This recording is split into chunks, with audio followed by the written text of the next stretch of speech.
Good morning, coming to you live from Oak Tree Park. So, this morning I want to go over a few different kinds of healthy habits. This is also a little of an experiment because this is the first time I'm going live without a Wi-Fi nearby, so we're solely on a cell phone connection here. So, there's many studies that show that when people are going walking and simply spending some time in nature, and that they tend to feel better. Is it because of the sunshine? Is it because you're getting outside?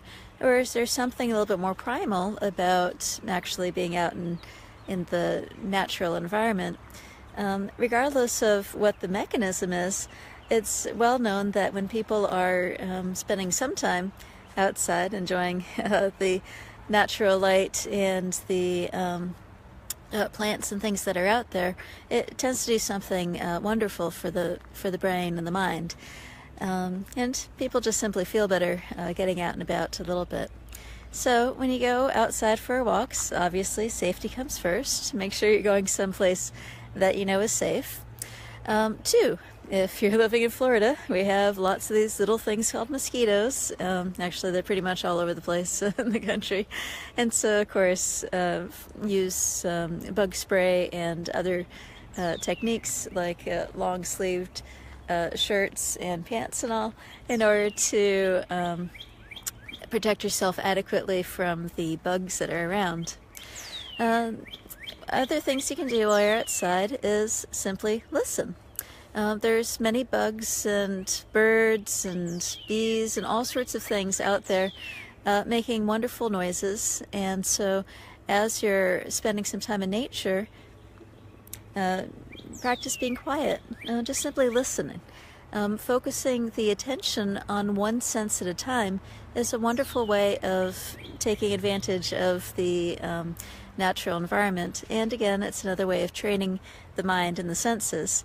And so listening is one thing. Paying attention to vision, one sense at a time, is another fun thing to do while you're out. And so enjoy the colors, the change of light, just paying attention to the act of seeing itself.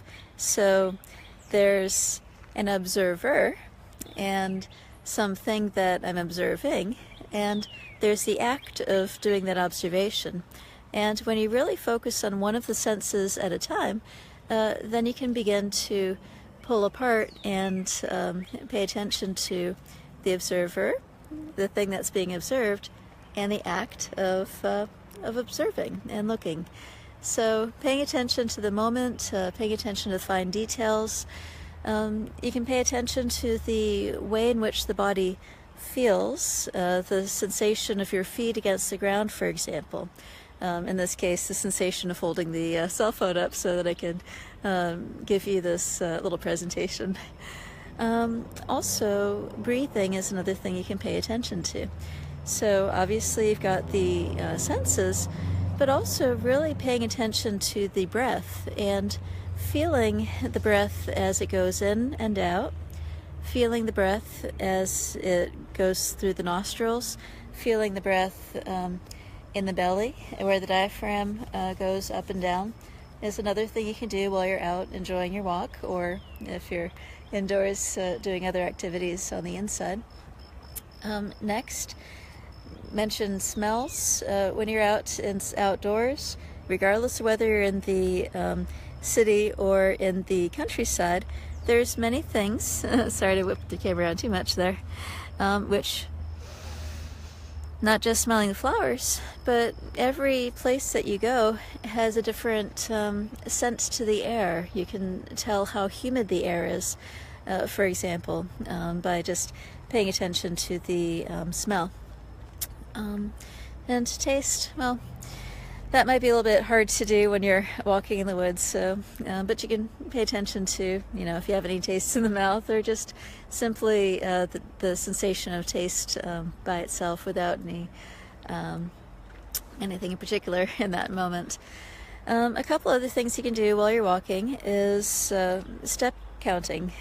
There's a lovely breathing exercise that you can do where you inhale for a few steps and then exhale for either the same number of steps or you expand the exhalation so that you're exhaling for twice the number of steps as you inhale. Obviously, you're going to have to do this within your own comfortable capacity.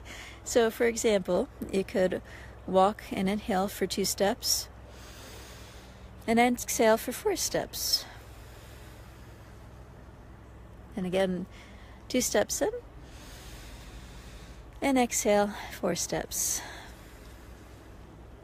And as you get more capacity, you can do that for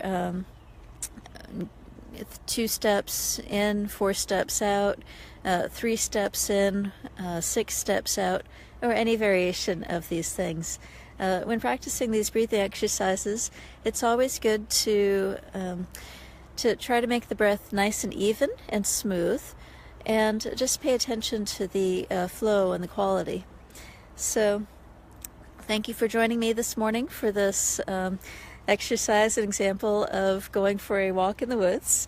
And I hope that you enjoy your day, and we'll be back later with some more ideas and things in which you can do to help make life a more enjoyable and pleasant experience. Oh, one last tip for walking.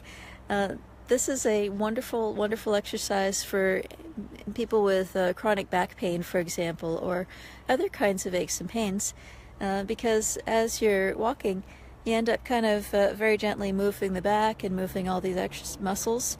And also, by the way, gets people away from that thing, you sit in front of the computer, people tend to kind of hunch forward a little bit and gets their everything forward. And as you're walking, it has a wonderful tendency to elongate the spine and help people with improving their posture, and also then you get better breath when you're able to actually breathe from the diaphragm, because when people hunch over, they end up kind of squishing their diaphragms and can't get a good breath, and therefore they end up with much more shallow breathing, and that also shallow breathing contributes to stress and tension and anxiety and all of that sort of thing as well. Alrighty, well, I'm going to focus on my experience in the woods, and I hope you've enjoyed this morning edition. I'll see you guys later. Take care, bye-bye.